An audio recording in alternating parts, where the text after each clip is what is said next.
किसी भी चीज का मूवमेंट होना एक जगह से दूसरी जगह इज नोन एज ट्रांसपोर्टेशन। पचाक से सारे पौधों में पानी डाल दिया, वो छपाक करके पानी चला गया।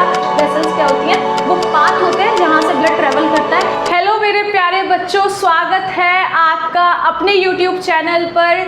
आशा करती हूँ आप सभी स्वस्थ होंगे, मस्त होंगे और अपनी अपनी पढ़ाई में व्यस्त होंगे। तो चलते हैं आज के टॉपिक पर। आज का टॉपिक बहुत ही इंटरेस्टिंग होने वाला है और टॉपिक का नाम है transportation. As you guys can see on board, transportation. Bio भूल जाओ, साइंस भूल जाओ बेटा, ट्रांसपोर्टेशन का मतलब समझो। ट्रांसपोर्टेशन तो जनरली आप लोग नॉर्मली भी यूज़ करते हो अपनी डेली लाइफ में। बायो को और साइंस को साइड करते हो, ट्रांसपोर्टेशन सोचो क्या होता है। ट्रांसपोर्टेशन का मतलब होता है किसी भी चीज़ को एक जगह से दूसरी जगह जाना है। इवन दो हम लोग भी अगर एक जगह से दूसरी जगह जा रहे हैं तो एक ट्रांसपोर्टेशन ही है। बेसिकली कोई भी चीज़ एक जगह से दूसरी जगह ट्रांसपोर्ट हो रही है इज नोन एज ट्रांसपोर्टेशन। ठीक है बेटा, तो देखते हैं डेफिनेशन के थ्रू क्या लिखा हुआ है। Transportation can be defined as the movement of any substance from one place to another. मतलब किसी भी सब्सटेंस का, किसी भी चीज़ का मूवमेंट होना एक जगह से दूसरी जगह इज नोन एज ट्रांसपोर्टेशन। बेटा यही मैंने आपको बताया था, यही लिखा हुआ है। आगे लाइन देख लेते हैं क्या है। Water, nutrients and waste material और excretory products should be transported in the body of plants and animals. यहाँ क्या लिखा हुआ है?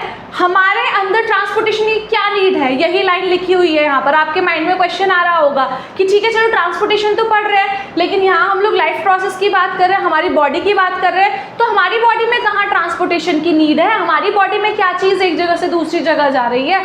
तो आपके इसी क्वेश्चन का आंसर ये सेकेंड लाइन दे रही है कि वाटर्स, न्यूट्रिएंट्स और उसके अलावा वेस्ट मटेरियल या फिर कोई भी एक्सक्रीटरी प्रोडक्ट्स। बेटा एक्सक्रीटरी प्रोडक्ट या फिर एक्सक्रीटरी चीज़ें आपको पढ़नी है एक्सक्रीशन में, वो हम आगे पढ़ेंगे। फिलहाल के लिए ये समझ लीजिए कि हमारी बॉडी के अंदर न्यूट्रिएंट्स, वाटर, फूड या फिर एक्सक्रीटरी प्रोडक्ट्स या फिर कोई भी वेस्ट, सबका एक जगह से दूसरी जगह ट्रैवल करना is known as transportation. Done बेटा। अब ट्रांसपोर्टेशन प्लांट्स के अंदर भी अकर करता है और एनिमल्स के अंदर भी अकर करता है। प्लांट्स की हम लोग बाद में बात करेंगे, पहले हम लोग बात कर लेते हैं एनिमल्स की। तो बेटा एनिमल्स के अंदर ट्रांसपोर्टेशन को क्या बोला जाता है? सर्कुलेशन। एनिमल्स के अंदर जो ट्रांसपोर्टेशन है उस प्रोसेस को क्या बोला जाता है? ट्रांसपोर्टेशन होने वाली प्रोसेस को क्या बोला जाता है? सर्कुलेशन। एक नया नाम लीजिए, क्योंकि हम लोग कॉम्प्लिकेटेड होता है, हमें नहीं चलना होता, हम लोगों को सब कुछ एक अपना अलग नाम चाहिए, अलग चीज़ें चाहिए। तो ऐसे ही इन्होंने ट्रांसपोर्टेशन नाम ना रख के सीधा नाम क्या रख दिया है? सर्कुलेशन रख दिया है।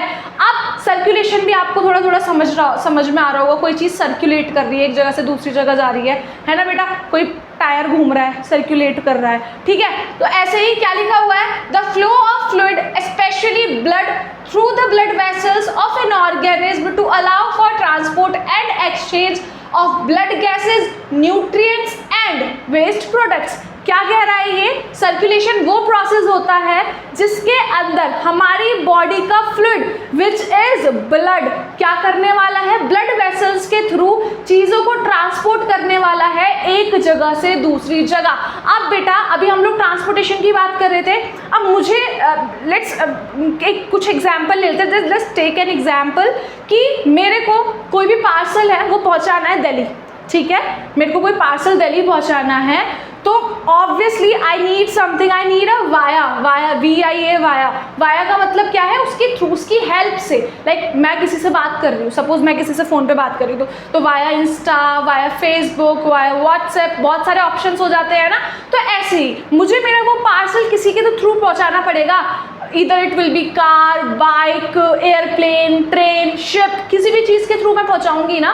तो ऐसे ही हमारी बॉडी के अंदर जो ट्रांसपोर्टेशन करने के लिए व्हीकल यूज़ होता है, वो व्हीकल क्या है? ब्लड है बेटा। हमारी बॉडी का व्हीकल क्या है बेटा? ब्लड है, जो कि चीज़ों को एक जगह से दूसरी जगह लेकर जाएगा। अब बेटा अब मैं कार भेजती हूँ तो वो ऑब्वियसली रोड पर जाएगी, अगर मैं एयरप्लेन भेजूंगी तो वो रोड पर नहीं जाएगा ना। एयरप्लेन तो उड़कर जाएगा। और अगर मैं शिप भेजती हूँ तो शिप भी रोड पर नहीं जाएगी, ना उड़कर जाएगी। शिप कैसे जाएगी? पानी से जाएगी। तो सबके अपने अपने रूट्स हैं, हर ट्रांसपोर्ट का अपना अपना रूट है। तो ऐसे ही जो हमारा ब्लड है उसका एक रूट जो होता है उसको बोला जाता है ब्लड वेसल्स, ठीक है। जिस रास्ते से, जिस ट्रैक से ब्लड ट्रेवल करता है उस पूरे रास्ते को क्या बोला जाता है? ब्लड वेसल्स बोला जाता है। तो यहाँ पर क्या लिखा हुआ है कि ब्लड वेसल्स की हेल्प से ट्रैवल करेगा और अपने साथ क्या लेकर जाएगा? न्यूट्रिएंट्स, वेस्ट, एक्सक्रीटरी प्रोडक्ट्स या कुछ भी एक जगह से दूसरी जगह लेकर जाने का काम कौन करने वाला है? ब्लड करने वाला है। बेसिकली इस लाइन ने हमें ये बता दिया कि ह्यूमन बॉडी के अंदर या फिर एनिमल्स के अंदर क्या होने वाला है? ट्रांसपोर्टेशन तो होगा, इधर वो चाहे गैस का हो, चाहे न्यूट्रिएंट्स का हो, चाहे वेस्ट का हो, और किसकी हेल्प से होगा? ब्लड की हेल्प से होगा। और ब्लड को ले जाने के लिए, ब्लड को जो रास्ता दिया गया है वो कौन देने वाला है? हमारी ब्लड वेसल्स देने वाली हैं। यही बोला गया है सर्कुलेशन में। ओके बेटा, अब सर्कुलेशन के भी टाइप्स होते हैं, अलग अलग सर्कुलेशंस होते हैं। लाइक बहुत सारे ऑर्गेनिज्म हैं, बहुत सारे एनिमल्स हैं, सबके अंदर सेम सर्कुलेटरी सिस्टम प्रेजेंट नहीं होता बेटा। कुछ के अंदर अलग टाइप का सर्कुलेटरी सिस्टम प्रेजेंट होता है, कुछ के अंदर अलग टाइप का सर्कुलेटरी सिस्टम प्रेजेंट होता है। तो समझते हैं सर्कुलेटरी सिस्टम के टाइप्स को with the help of diagram की मदद से समझते हैं। तो बेटा these are two type of circulatory system as you guys can see, देख सकते हैं आप लोग जरा देखिए और इसमें डिफरेंस देखिए, जरा डिफरेंस क्या है दोनों में। दोनों का डायग्राम अच्छे से देखिए और डिफरेंस देखिए, आप लोग कैच करेंगे यस मैम इसकी भी तो डिफरेंस है। क्या डिफरेंस देखने के लिए मिला आपको डिफरेंस देखने के लिए मिला होगा। अगर आप शार्प बच्चे, ऑब्वियसली मेरे बच्चे शार्प है सब, तो आपको देखने के लिए आपने तुरंत कैच कर लिया होगा कि मैम ये वाला डिटैच हो रखा है, ये आपस में अटैच्ड नहीं है, और ये आपस में अटैच्ड है, दोनों में डिफरेंस है। ठीक है बेटा, तो यही डिफरेंस सब कुछ कह देता है।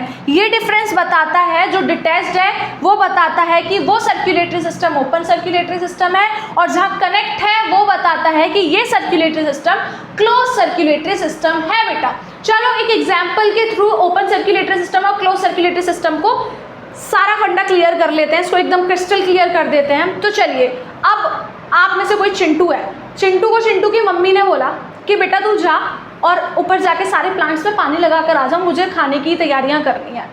अब चिंटू नालायक, चिंटू को पबजी फीवर है, वो पबजी खेलता है, बहुत ज़्यादा पबजी का फ़ैन है वो, उसे पबजी खेलना है। अब वो मम्मी से मना भी नहीं कर सकता, उसको चप्पलें पड़ जाएंगी, और वो पबजी भी नहीं छोड़ सकता, उसको दोनों काम करने हैं। और चिंटू की मम्मी पौधों की बड़ी ही शौकीन है, ये बात चिंटू को बहुत अच्छे से पता है। चिंटू की मम्मी ने ऊपर ऐसे अपनी बालकनी में इतने प्यारे तरीके से पौधे लगा रखे हैं, ऐसे लाइनिंग में, एक लाइन में, एक सीक्वेंस वे में सारे पौधे लगा रखे हैं। कोई चंपा का पौधा, कोई चमेली का, कोई गुलाब का, तो कोई गेंदे का, इतने सुंदर सुंदर पौधे लगाए हुए हैं चिंटू की मम्मी ने। अब चिंटू आलसी, चिंटू ऊपर गया, चिंटू ने बोला पौधों में पानी तो लगाना है, पानी तो जाना चाहिए। चिंटू इतना दुष्ट, उसने क्या करा, एक बाल्टी में पानी भरा, एक कॉर्नर पे खड़ा हुआ और पचाक से सारे पौधों में पानी डाल दिया। वो छपाक करके पानी चला गया, और किसी पौधे में ज़्यादा पानी गया, किसी पौधे में कम पानी गया। जिसमें ज़्यादा की रिक्वायरमेंट थी वहाँ कम गया, जिसमें कम की रिक्वायरमेंट थी वहाँ ज़्यादा चला गया। अब जिस प्रोपोर्शन में जिस प्लांट को पानी चाहिए था उस प्रोपोर्शन में नहीं गया, क्योंकि चिंटू क्या था, दुष्ट था, उसने तरीके से पानी नहीं लगाया और वो आ गया वापस से अपने पबजी में लग गया। तो सेम फंडा होता है बेटा ओपन सर्कुलेटरी सिस्टम का, कि हार्ट ब्लड को पंप तो करेगा, ब्लड एकदम पंप होगा तरीके से जैसे होता है जनरली, लेकिन फिर वो पंप हुआ हुआ ब्लड वेसल्स में ना जाके सीधा बॉडी ऑर्गन्स में छपाक की तरह जाकर गिर जाएगा। किसी बॉडी ऑर्गन में कम ब्लड जाएगा, किसी बॉडी ऑर्गन में ज़्यादा ब्लड जाएगा, जहाँ ज़्यादा जाना चाहिए वहाँ कम जाएगा, जहाँ कम जाना चाहिए वहाँ ज़्यादा जाएगा। तो कोई इक्वल प्रोपोर्शन में ब्लड नहीं डिवाइड होने वाला बॉडी के अंदर। So this is open circulatory system.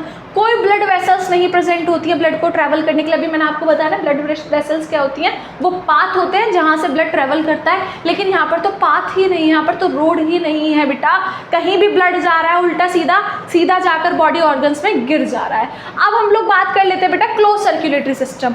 अब चिंटू ने क्योंकि दुष्टता एक दिन दिखा दी है, तो अब चिंटू की मम्मी कह रही है कि तू नहीं जाएगा आज पानी डालने, आज चिंकी जाएगी। चिंटू की मम्मी ने चिंकी से बोला, चिंकी चिंटू की ही बहन है। अब चिंकी से चिंटू की मम्मी ने बोला कि बेटा जाकर पौधों में पानी लगा कर आ। अब लड़कियां होती है बेटा बहुत वेल मैनर है, वो अपने काम को बहुत अच्छे से करना पसंद करती हैं, एकदम सफाई के साथ काम करती हैं, और वैसे भी लड़कियों को प्लांट से बहुत प्यार होता है, क्योंकि मुझे खुद है बेसिकली। तो क्या होगा कि चिंकी जाएगी टैप में, लगाएगी पाइप को और उस पानी को सारे पौधों में लगाने वाली है, सारे प्लांट्स में लगाएगी, इक्वल प्रोपोर्शन में लगाएगी। जहां पानी की नीड है वहां ज़्यादा पानी डालेगी, जिस प्लांट में पानी की कम नीड है वहां कम पानी डालेगी, इक्वल प्रोपोर्शन में अच्छे से सारे पौधों में पानी लगाएगी और आ जाएगी। ठीक है बेटा, सेम ऐसा ही फंडा है हमारे क्लोज सर्कुलेटरी सिस्टम का। इसके अंदर क्या होता है कि हार्ट ब्लड को पंप करेगा, पंप करने के बाद ब्लड डायरेक्टली ऑर्गन्स में नहीं जाएगा, ब्लड कहाँ जाएगा, ब्लड वेसल्स में जाएगा, देन इक्वल प्रोपोर्शन में सारे बॉडी ऑर्गन्स में जाएगा, है ना बेटा। सारे बॉडी ऑर्गन्स में इक्वल प्रोपोर्शन में। आपके अंदर ऐसे ही होता है ना, आपके अंदर ऐसा नहीं है इस हाथ में ज़्यादा खून है इस हाथ में कम खून है, नहीं बेटा, दोनों में बराबर का खून है ना। जहाँ जितनी ज़्यादा रिक्वायरमेंट है उतना ही ब्लड मिलेगा। ठीक है बेटा, तो क्या होता है क्लोज सर्कुलेटरी सिस्टम में, ब्लड ट्रैवल करेगा ब्लड वेसल्स से और उसके बाद सारे बॉडी ऑर्गन्स में जाएगा, इक्वल प्रोपोर्शन में जाने वाला है। तो चिंटू चिंकी से याद रखोगे, Chintu is open circulatory system, Chinki is close circulatory system.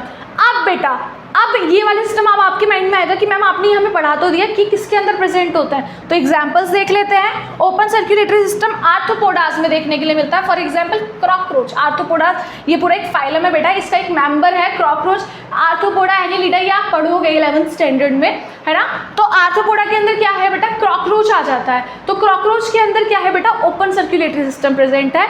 If we are talking about annelida, अब क्लोज सर्कुलेटरी सिस्टम का एग्जाम्पल क्या आ जाता है, annelida, like earthworm and all. ठीक है, तो ये भी आप लोग पढ़ने वाले हो 11th में। तो क्या होने वाला है, एनिलिडास के अंदर क्लोज सर्कुलेटरी सिस्टम प्रेजेंट रहता है और आर्थ्रोपोडास के अंदर ओपन सर्कुलेटरी सिस्टम प्रेजेंट रहता है। Hope everything is clear to you all. काफ़ी इजी तरीके से मैंने ओपन सर्कुलेटरी सिस्टम और क्लोज सर्कुलेटरी सिस्टम पढ़ा दिया है। और एक और चीज़ है इसके अंदर बेटा कि ओपन सर्कुलेटरी सिस्टम के अंदर ब्लड डायरेक्टली टिश्यू से कनेक्शन में रहता है, क्योंकि कोई ब्लड वेसल तो है ही नहीं, कोई ब्लड वेसल कोई पाथ है ही नहीं, तो डायरेक्टली ब्लड किससे कनेक्शन में रहेगा, टिश्यूज से होगा। But if we are talking about close circulatory system, तो क्लोज सर्कुलेटरी सिस्टम के अंदर ब्लड डायरेक्टली टिश्यूज के कॉन्टेक्ट में नहीं आता, दोनों के बीच में वो पाथ आ जाता है। वो पाथ क्या है, ब्लड वेसल्स है। ठीक है बेटा, तो this is everything, it's all about the open circulatory system and close circulatory system. Hope everything is clear to you all बेटा। अगर आपको अब आगे वीडियोस देखनी है, आगे आप वीडियोस देखना चाहते हैं, तो उससे पहले आपको यहाँ तक क्लियर होना चाहिए, क्योंकि अब हम नेक्स्ट वीडियो में देखेंगे कि हमारे अंदर, एनिमल्स के अंदर बेसिकली कौन सा सर्कुलेशन होता है, उसको पढ़ने वाले हैं। देन उसके बाद हम लोग ह्यूमन हार्ट के बारे में पढ़ने वाले हैं। और अगर आपको ये सब चीज़ें क्लियर करनी है तो you guys have to check out the previous video, जिससे कि आपको चीज़ें क्लियर रहें, चीज़ें एक वेल मैनर में समझ में आए, वरना सब कुछ हौच-पौच हो जाएगा कि आपने ABCD सीखी नहीं है, सीधा आप रीडिंग करना सीख रहे हैं। तो इसीलिए बेसिक्स से लेकर चलें, सारी प्रीवियस वीडियोज़ को चेकआउट करें, क्लियर करें टॉपिक्स को, तब आगे वीडियोज़ देखें। Hopefully everything is clear. मैंने अच्छे से समझाने की कोशिश करी और इजी वे में समझाने की कोशिश करी है, आपको सब कुछ समझ में आया होगा। Thank you so much for watching. If you guys like the video, please do like, share and subscribe the channel. Thank you.